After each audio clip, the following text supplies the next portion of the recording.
Video की शुरुआत होती है जंगल के एक दृश्य से जहां कुछ लड़कियां, जिनमें सेराफीना भी शामिल है, पौधे और पत्ते तोड़ रही होती हैं। सेराफीना उन्हें तोड़ते हुए हैरानी से कहती है कि यह कितनी सफाई से टूट गया, और वह बाकी लोगों से पूछती है कि क्या इसे भी खाया जा सकता है। तभी मैल्सियस उसके पास आती है और थोड़ा हिचकिचाते हुए कहती है, लेडी सेराफीना, क्या मैं आपसे एक बात कह सकती हूँ? मैल्सियस उसे याद दिलाती है कि सेराफीना ने पहले कहा था कि वह एक दिन अपने देश इल्डोरन वापस जाएंगी, तो क्या इस हिसाब से उन्हें सच में वह एंगेजमेंट नेकलेस एक्सेप्ट करना चाहिए था? ये सुनकर सेराफीना का चेहरा शर्म और पैनिक से लाल हो जाता है। वह अपना चेहरा छुपाते हुए मानती है कि शायद ये ठीक नहीं था और उसे लगता है कि उससे एक गलती हो गई है। सेर्सी, जो वहीं खड़ी होती है, बीच में बोलती है कि कमनेरस के ऑर्डर के मुताबिक इस एंगेजमेंट की कोई असली ताकत या बाइंडिंग पावर नहीं है, लेकिन फिर भी ऐसी जल्दबाजी दिखाना ठीक नहीं था। सेराफीना सफाई देने की कोशिश करती है कि रीजा ने उससे कुछ बातें कही थी, लेकिन सेर्सी तुरंत कहती है कि भले ही रीजा कभी एक प्रिंसेस थी, लेकिन अब वह महान चीफ की वाइफ है, इसलिए उसकी हर बात पर आंख बंद करके भरोसा नहीं करना चाहिए। सेराफीना खुद को संभालते हुए कहती है कि वह एक नोबल है और कभी भी नोबल होने के अपने कर्तव्य को नहीं भूलेगी, लेकिन उसकी बातों में बिल्कुल भी कॉन्फिडेंस नहीं होता। वह आगे कहती है कि असल में रीजा की बातों ने उससे अपने लिए खुशी ढूंढने के बारे में सोचने पर मजबूर कर दिया, क्योंकि उसने अपनी पूरी जिंदगी सिर्फ शिवलरी और स्वॉर्ड्समैनशिप में निकाल दी है और उसे पता ही नहीं कि उसकी अपनी खुशी किस चीज में है। सेर्सी कहती है कि इसी वजह से आप इतनी इंडिसाइसिव हो गई हैं, और सेराफीना कहती है कि उसके जैसे इंसान, जिसे लेविलिन द फ्रोजन कहते हैं, उसका एक गांव की सीधी सादी लड़की जैसा व्यवहार करना सबको अजीब लगता होगा। वह समझाती है कि यह एक मिसअंडरस्टैंडिंग है, क्योंकि उसे बचपन से सिर्फ वो और एक नाइट की ड्यूटी सिखाई गई है। इसके बाद बात थोड़ी और गहरी हो जाती है जब सेराफीना कहती है कि वह अपने गुजरे हुए 7 साल के वो को रिग्रेट तो नहीं करती, क्योंकि उसने अपने लोगों के लिए लड़ाई लड़ी थी, लेकिन जब वह यहाँ आए और उसने देखा कि यहाँ के लोग उससे नफरत नहीं करते, तो उसकी सोच बदल गई। वह रियलाइज करती है कि उन लोगों के लिए वह सिर्फ एक इन्वेडर थी। मैल्सियस परेशान होकर कहती है कि क्या इस छोटे से गिल्ट की वजह से वह अपने देश को छोड़ देगी। मैल्सियस उसे याद दिलाती है कि इल्डोरन एक बेकार और बंजर जमीन है, और इस एक्सपेडिशन में उन्होंने अपने कितने सारे नाइट्स और सोल्जर्स खोए हैं, इसलिए किसी एक को चुनना उसके लिए धोखा देने जैसा होगा। तभी एक ब्राउन हेयर लड़की उन्हें टोकते हुए कहती है कि यह सब बातें अब सुनने में अजीब लगती हैं। वह सेराफीना से कहती है कि आप गिल्ट और ऑब्लिगेशन की चाहे जितनी बातें कर लो, लेकिन सच तो यह है कि आपने अभी भी वह एंगेजमेंट नेकलेस पहना हुआ है, और अगर आप उसे उतारना चाहती तो कब का उतार देती। वह आगे कहती है कि चाहे जितनी भी टेंशन हो, सबसे जरूरी चीज है खाना खाना, क्योंकि सबको भूख लगती है। रात को हट के अंदर सब आग के पास बैठकर बड़ा सा ड्रैगन मीट खा रहे होते हैं। सेराफीना मीट काटते हुए इस बात पर गौर करती है कि इस जमीन का खाना कितना स्वादिष्ट और अबंडेंट है। वह कहती है कि यहाँ के फॉरेस्ट्स और वाटरवेज कितने रिच हैं, और यहाँ के ड्रैगन्स इतने बड़े हैं कि एक शिकार से सैकड़ों लोगों का पेट भर सकता है।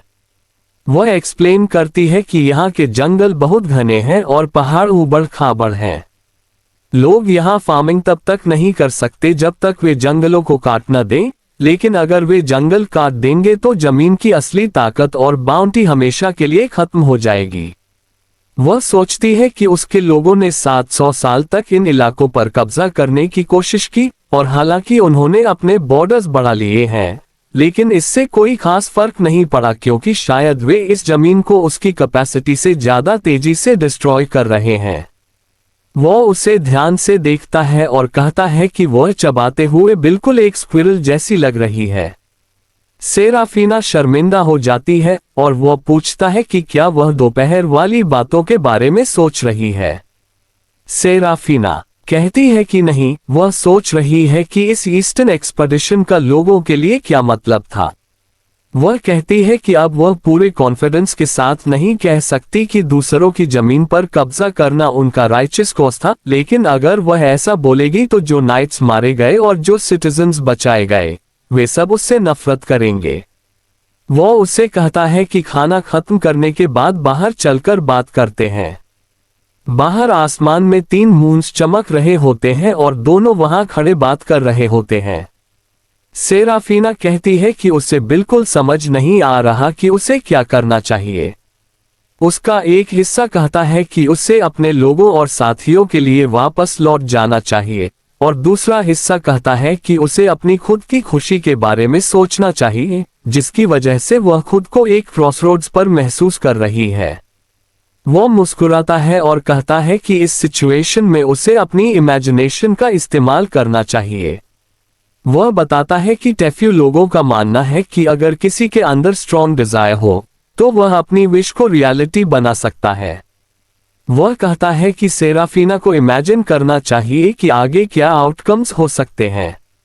सेराफीना इमेजिन करती है कि अगर वह वापस घर जाती है और लोग भूखे नहीं मरते, तब भी एक नोबल कैप्टिव होने के नाते उसे पूरी जिंदगी एक कमरे में कैद होकर गुजारनी पड़ेगी, जो सोचकर ही बहुत डाक लगता है।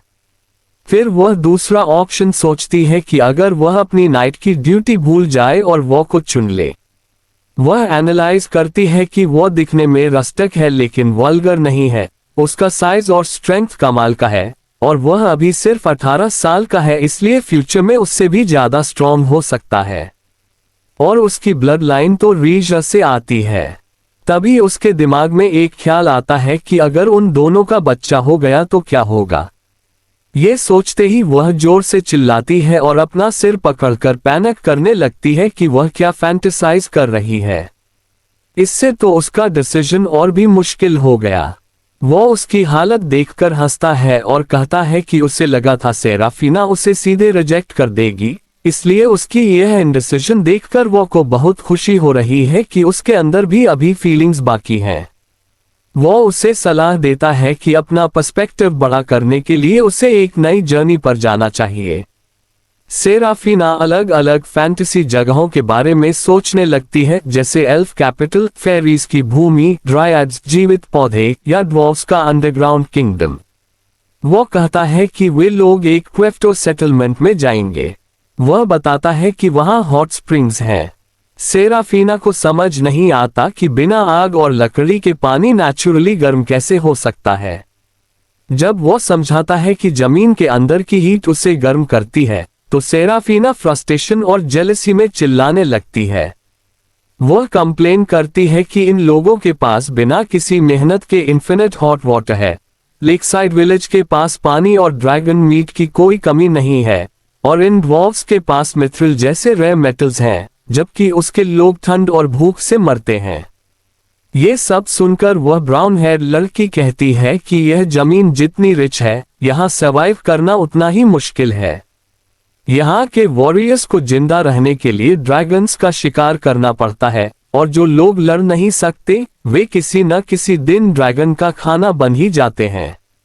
वह कॉन्फिडेंस से कहती है कि सबको एक दिन मरना ही है, तो भूख से मरने से बेहतर है कि किसी ड्रैगन का पेट भर दिया जाए। ये सुनकर सेर्सी बुरी तरह घबरा जाती है और कहती है कि इस तरह मरना, जहां कोई प्रॉपर बेरियल या राइट्स न हो, कितना अनसिविलाइज्ड और डरावना है। लेकिन वह लड़की आराम से जवाब देती है कि यह उनकी वैल्यूज का फर्क है। अगले सीन में वो सेराफीना को बताता है कि उसने ड्वार्फ क्राफ्ट्समैन को उसके लिए एक हेलमेट बनाने को कहा है। सेराफीना टेंशन में आकर पूछती है कि वह पेमेंट कैसे करेगी, क्योंकि उसके पास यहाँ कोई मनी या एसेट्स नहीं है। वो उसे रिलैक्स करता है और बताता है कि पिछले दिन जो मोरिसुबेरी उन्होंने हंट किया था वह पेमेंट के लिए काफी है, और क्योंकि सेराफीना ने ही उसे फाइनल ब्लो दिया था, इसलिए सबसे बड़ा हिस्सा उसी का बनता है। वो ये भी बताता है कि एल्डर बल्हात पर्सनली उसके लिए मिथ्रिल में कुछ बना रहे हैं, जिसे सुनकर सेराफीना की आंखों में चमक आ जाती है और वो बहुत खुश हो जाती है। तभी वहां एक ग्रीन फेरी, जिसका नाम ऑक्फीम है, आती है। उसकी आवाज इतनी तेज होती है कि सबके कान फटने लगते हैं और वो कहता है कि इस फेरी को थंडरिंग वॉइस इसी वजह से कहा जाता है। वो ऑक्फीन से कहता है कि वह एल्डर बलहात को मैसेज दे दे कि वह जानना चाहता है कि ऑर्डर की हुई चीज कब तक तैयार होगी। फेरी मैसेज लेकर तुरंत वहां से गायब हो जाती है। सेराफीना हैरानी से पूछती है कि क्या अलायंस के लीडर होने के नाते वह सभी क्लैंस के बीच मैटर्स को ऐसे ही हैंडल करता है। वो हंसते हुए जवाब देता है कि हाँ, उसका काम मॉन्स्टर्स को हराना और क्लैंस के बीच चीजें बांटना है ताकि सब खुश रहें, और यह रोल सच में बहुत टफ है। सेराफीना कहती है कि पहले वह उसे बहुत अनसिविलाइज्ड मानती थी, लेकिन अब उसे रियलाइज हो रहा है कि उसके अंदर रॉयल ब्लड है और वह कितने अच्छे से सब कुछ मैनेज कर रहा है। कुछ ही देर में ऑक्फीन वापस आती है और बताती है कि बलहात ने कहा है कि सामान अगली सुबह तक तैयार हो जाएगा। वह सबको बताता है कि कल वे लोग कुरोगने माउंटेन्स की तरफ जाएंगे। अगली सुबह सब लोग अपनी पूरी आर्मर और तैयारी के साथ निकलते हैं।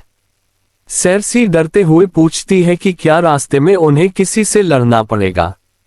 वो एक्सप्लेन करता है कि जब तक वे क्वेफ्टो सेटलमेंट नहीं पहुंच जाते, उन्हें अलर्ट रहना होगा क्योंकि इंसानों के इलाके से बाहर निकलते ही ड्रैगन्स का क्षेत्र शुरू हो जाता है। उनकी डेस्टिनेशन कुरोगने माउंटेन्स होती है जो सबसे बड़े पीक के पीछे छिपी होती है। सेराफीना माउंटेन की तरफ इशारा करके कहती है कि वे इतनी दूर एक दिन में कैसे पहुंचेंगे। वो मुस्कुराता है और कहता है, किसने कहा कि हमें चलकर जाना है। फिर वह सबको दिखाता है कि उन वॉरियर्स के पास एक सीक्रेट पावर है जो उन्हें ड्रैगन की स्पिरिट से जोड़ती है। देखते ही देखते वो के अंदर से एक रोशनी निकलती है और वो एक विशाल सफेद एको ड्रैगन में ट्रांसफॉर्म हो जाता है। सेराफीना, सेर्सी और बाकी सब लोग डर और हैरानी के साथ उसके ऊपर बैठते हैं और वह उन्हें लेकर आसमान में उड़ने लगता है। सेराफीना खुशी से कहती है कि वे लोग उड़ रहे हैं और यह उसके लिए एक बेहद थ्रिलिंग एक्सपीरियंस है। लेकिन यह उड़ान ज्यादा देर नहीं चलती। अचानक नीचे से एक विशाल फायरबॉल सीधा उनकी तरफ आसमान में आता है और समुद्र के पानी में भयानक धमाके के साथ गिरता है। सब घबरा जाते हैं कि यह हमला कहां से आया। तभी वो बताता है कि ऐसा फायर ब्रीदिंग ड्रैगन सिर्फ एक ही प्रकार का होता है। अगले ही पल वहां कुरोगने माउंटेन्स का मास्टर और ट्रू ड्रैगन स्ट्रेन का हिस्सा, एक भयानक लाल ड्रैगन गरन नारी प्रकट होता है और जोरदार दहाड़ लगाता है। यहीं पर यह लंबा इंसिडेंट समाप्त होता है।